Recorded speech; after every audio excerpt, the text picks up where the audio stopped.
In this illustration, we are going to compare Entity Framework, Dapper, and SQL+.NET. To be completely fair, we are going to compare the level of effort involved to develop, as well as the runtime performance of two CRUD operations, an insert and a select. We then time 1,000 iterations of each operation and show you the results. A quick background on these tools. Entity Framework translates .NET code into SQL statements and allows developers to work with data using objects and link statements. Installation consists of a NuGet package, a Visual Studio plugin, and a minuscule amount of configuration. Dapper is a framework that extends the IDB connection interface and maps objects to relational data. Installation is simply a matter of installing a NuGet package. SQL+.NET translates SQL routines into object-oriented .NET code. It also uses a tagging system in the form of comments that enables additional validation to be attached to the SQL, which is then escalated into the generated code. Installation consists of a Visual Studio plugin and a small amount of configuration. For Entity Framework, I've written wrapper functions for the two CRUD operations. Fairly straightforward if you're familiar with C#. For the insert, we use the entities class to add an entity, in this case the feedback object, and call the save changes method.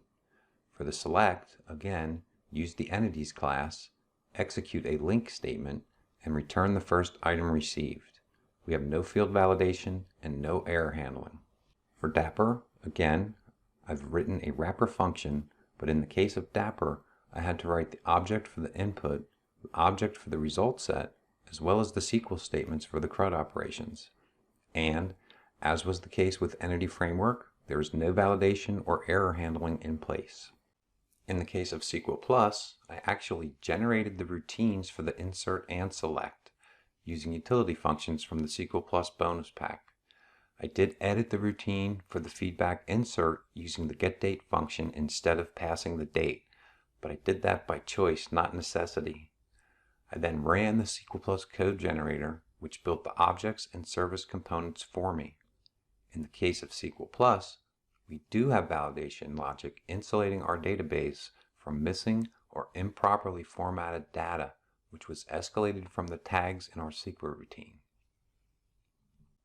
So for development, I'd say SQL+ and Entity Framework are roughly equivalent, and Dapper was significantly more work. If you take into consideration that SQL+ is doing all the field validation, I'd say that makes SQL+ the hands-down winner in the level of effort category. So let's see who wins the race. We run our application and we can see the execution times in milliseconds. And SQL+, even with the validation in place, wins on both tests. Dapper is a close second, and Entity Framework, well,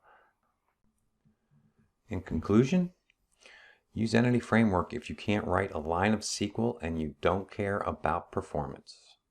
Use Dapper if you like writing code instead of generating it, and use SQL+.NET if you want rapid development, best-in-class validation, and optimal performance.